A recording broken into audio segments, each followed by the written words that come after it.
5 gadu laikā mēs viņus piesaistām, un kopīgi šajā fondā mēs iegūsim 10 miljardus eiro, no kuriem 5 miljardi aiziet, lai mēs atdotu parādu, un lai mums nevajadzētu dzīvot ar šo parādu. Bet jūs prāt, cik vispār kopumā pilsonības pārdošana ir ētiska? Ziniet, jautājums ir tāds, cik ir ētiski atstāt mantojumā mūsu bērniem un mazbērniem tādas parādu nastas, ar kurām viņi nevarēs dzīvot šeit. Cik ir ētiski šodien runāt par ētiku, tad, kad desmitiem tūkstoši cilvēku pamet Latviju. Tad, kad atvērs Vācija savas durvis, mēs zinām, ka Latvijā ir ļoti daudz cilvēku skolas laikā mācījās. Bet vai tas nedegradē vispār pilsonības? Nē, tas ir pilnīgi normāli. Vai nu mēs aicināsim Somālijas cilvēkus, kā to dara citi, kas kamīļu šeit ganīs vai kaut ko citu darīs, jeb mēs piesaistīsim starptautisko biznesu. Bet vai kas jums liek domāt, ka būs šie 10, kas ir tūkstoši, kas ir tas...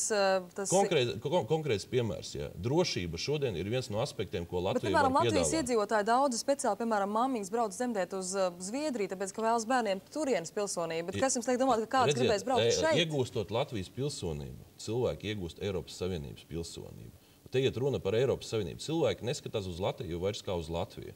Un mums ir unikāla iespēja piedāvāt šo konkrēto piedāvājumu. Mēs atveram jums vārtus, brauciet uz Latviju, investējiet līdzekļus. Bet šo 1 miljonu tas ir dāvinājums Latvijas valdībai, lai Latvijas nākotnes bērni un mazbērni nedzīvotu parādā. Plus, lai tie cilvēki, kuri šodien mācās un domā, kā aizbraukt uz vienu vai otru valsti, lai viņi zinātu, ka Latvija ir perspektīva valsts, lai mēs vismaz 5 miljardus Pagaidām šo ideju tā arī atstāsim. Vēl noslēgumā par citu tematu. Jūs prāt, kas turpmāk notiks ar Air Baltica?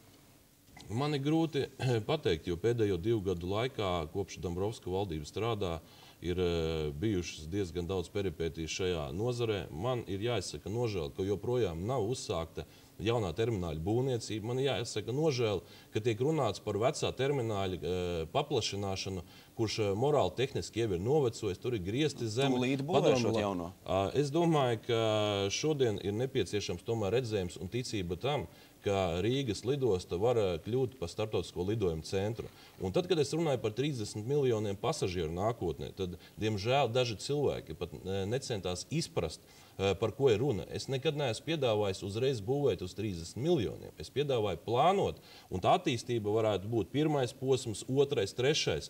Un es uzskatu, ka Rīga var apkalpot 30 miljonu pasažieru. Un man šķiet, ka šodien tie cilvēki, kas atbild par aviāciju, viņiem ir jāapzinās, ka šodien izaugsme nav saistīta ar Latvijas vietējiem iedzīvotājiem. Tā ir saistīta ar tranzītu. Cik veiksmīgi mēs pārņemsim Skandināvijas pasažieru plūsmu, Vācijas, Eiropas, Krievijas un citu reģionu, kas atrodas Latvijai tūmā. Tātad mums ir jābūvē jaunais termināls. Tās būtu uzreiz darba vietas, reāls darbs. Valstī vai Air Baltica? Kas būvēs terminālu? Nu, ja es nemaldos, tad tieši pirms gada martā valdība pieņēmusi lēmumu ļaut Air Balticam būvēt jauno terminālu. Pirms gada ir pieņems lēmums. Kāpēc? Nekas joprojām nenotiek. Man, diemžēl, nav izpratnes līdz galam.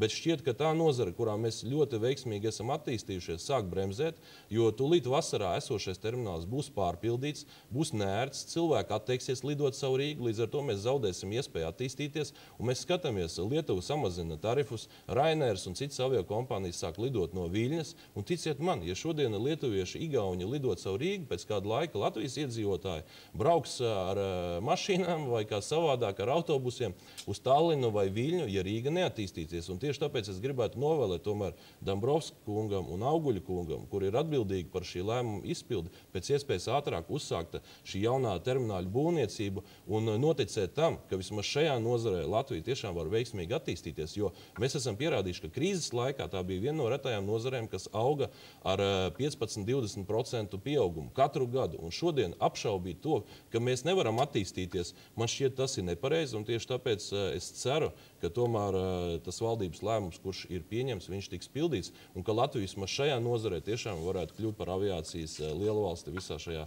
Eiropas reģionā. Paldies jums par sarunu. Paldies. Tagad turpināsim ar citiem šā rīta jaunumiem. Saeimas saimnieciskās komisija šodien varētu vērtēt, vai nevajadzētu deputātu Visvaldi Lāci aicināt uz sēdi un lūgt sniegt paskaidrojumus par dzīvokļu īri. Lāča kolēģiem radušās aizdomas, ka viņš nepamatot saņem dzīvokļa īres kompensāciju.